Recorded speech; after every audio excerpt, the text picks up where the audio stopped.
vam moram reći, moj prvi brod koji sam vidjela i sve što sam proživjela da bi shvatili, mislim dalje, šta je, jer je vezano jedno s drugim, a među vremenu se puno toga dogodilo što nisam bila svjesna, jer sam ja to ignorirala. Ja sam ignorirala sve do prošle godine, do početka tamo oko 10.1.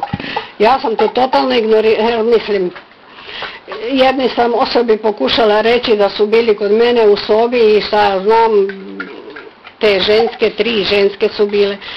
I kak se, on bukla u smijeha, sam rekla, ja sam te zeznula. Shvaćat, nema, moraš jednostavno tako reći. I sad idemo onda od toga, ovako, ja sam vam tamo iz Zagorja, iz mjesta gdje je ovako brdovito, jel? Tu je to mjesto Krapinske Toplice, gdje inače, a mi smo onda ima malo brdo, pa smo mi onda tu iza tog brda. I sad dalje ima drugo brdo, dole potok, dalje drugo brdo. I sad baka, mama je negdje radila, ne znam, i baka je bila, meni je rekla odi gore, sjedi na brdo i tamo 11 sati, to prije ručka, 11 sati veli, sad mora doći autobus iz Zagreba, veli pa ti vidi kad u Elbu stao, dole bila stanica, rekao Elbu stao, Elbu ko je izašao, onda to nam je bilo nešto, da, događaj u stvari. Događaj. Da. Prvi autobus bio i to. I onda ja sam išla, gore sjedim na tom brdu, dole se vidi cesta, jel, kud prolazi autobus.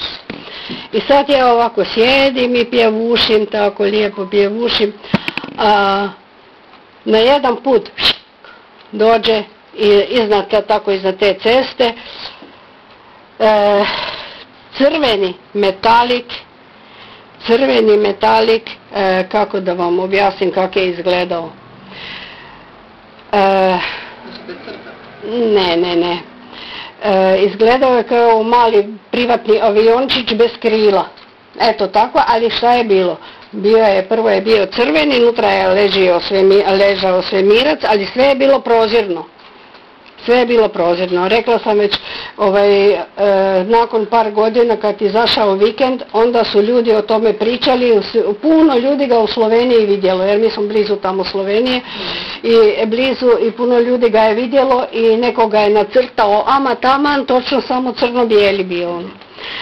A on je inače bio crveni metal, je prozirno, samo malo okvire oko tih, šta ja znam, ima, i unutra je ležao taj u skafanderu svemirac i to bilo tako neke boje, on je bio tako neke boje naranđaste, šta ja znam.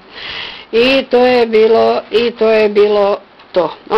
On je stao i onda mi je telepatski rekao, ali ja nisam bila toga svjesna da je to telepatski, ja nisam bila svjesna, imala sam 5-6 godina, ne znam nije.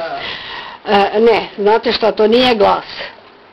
To nije glas, telepatija je prekrasna stvar, to je toliko prekrasno, kad bi to ljudi znali, pa ne možeš vjerovati, to sam tek shvatila prošle godine, mislim kad su se pojavili, one dvije. I onda, on je meni rekao telepatski ovako, veli, nemaš se čega bojati, mislim, ja se nisam uopće bojala, kao da to meni brat, sestra, otac, mati, nije važno, mislim, i onda, veli, nemoj se bojati, znaš da te mi pratimo cijeli život. Pa ja sam i to ignorirala, pa šta mislim, prati. I onda me prebacio telepatski na drugu, teleportirao, na drugu stranu tog brda, ali prema vrhu gore.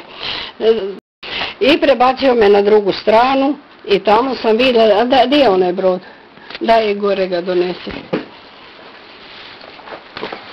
I tamo je bio u visini ovako iznad mene, ali ne blizu, jedno 10 metara dalje je bio taj brod i evo, ovako je izgledao, točno ovako i otprilike blizu, da, ima širje 2 vrata, ne gore nisam vidjela jer sam ja bila dole, on je bio gore, pa ja nisam, to prvo, a drugo, ova vrata sa strane, ima jedna velika, ostala su jednaka, otprilike, mislim to sam ja tako napravila ručno to.